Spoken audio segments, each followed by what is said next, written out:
thing that we knew audiences really liked about the animated trilogy was the flying. And so we thought there was an opportunity here to not only deliver moments that were iconic, but to present them in ways that were dialed up in terms of the immersive quality.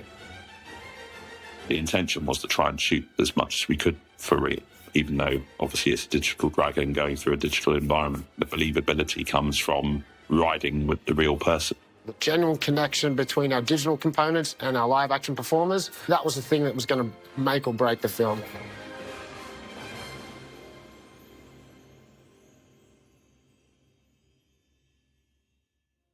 It seemed like the best place to start was to locate where the world of birth might be. We went off to the Faroe Islands, to Iceland, and to the Isle of Skye. Just being able to fly around, it was very inspiring to the entire crew.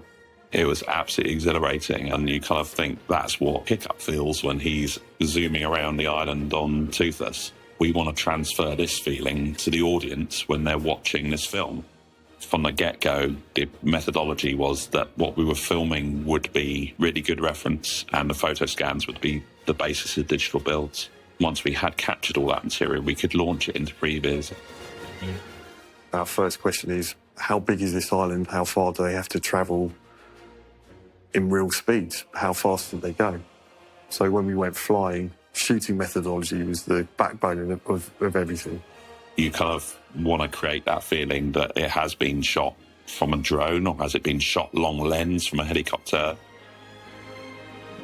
We presented to Dean as kind of, this is what we're thinking about, and he loved it. That was a moment of, we know what we're doing, this is it. The flight sequences were always going to be the most challenging ones. We were remaking an animated movie, so can we do it as old school as possible in terms of maybe it not being as computer controlled? Could we puppeteer them? Could the rigs be fully puppeteered so that we could find that performance on the day? We relied heavily on Framestore to instruct us on what they needed. They collaborated very early on with a team that builds not only gimbals that could move, but on top of those, they would have animatronic dragon busts, as it were, you know, with a head, neck, and chest. It's a gigantic, robotic toy dragon. We created every dragon, and we sent this to the SFX guys, and they fabricated full dragons. Dave Cheeseman is the head of department of props, and he built saddles, because Hiccup saddle in the end ends up with, you know, it's designed with shoulder rings that contain all of the ropes that need to go down to the tail, and the pedals that he has to control the tail movement. We spent a lot of time creating cycles of flights to create a motion-based gimbal that our performers could ride. So in pre-production, we worked up the system on which we could take some of these animation and previs and turn them into a file that could be played onto the physical gimbal. And then when it was not working, the turnaround needed to be rather quick, of going back to FPS, to animation, all the way back to SFX. So we were talking with the animation team, trying to get a file for the next morning so that we could test it out again.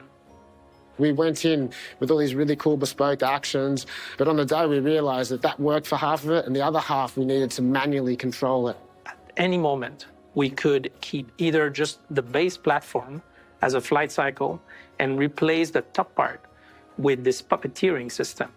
They could dial in different behaviors and they could adjust them live. And then that whole thing would move around. The performer would have multiple movements of articulation, so it really felt like he was driving a dragon. You could feel the banks and the vibrations of the turbulence in the air. And I think that was great because we got a real genuine performance out of them, because they are genuinely banking, they are genuinely vibrating and moving with the performances. And also that gives Dean the ability to direct. It's all about the performance. It's all about what the actor's doing on the day. That, again, means that the nuances of camera moves that didn't quite go as they were meant to be, or the rig not quite in sync, and all of that stuff makes it feel a bit more organic. I think that was a nice, liberating way to shoot. It would not have been possible without a good connection between the SFX world and the VFX world.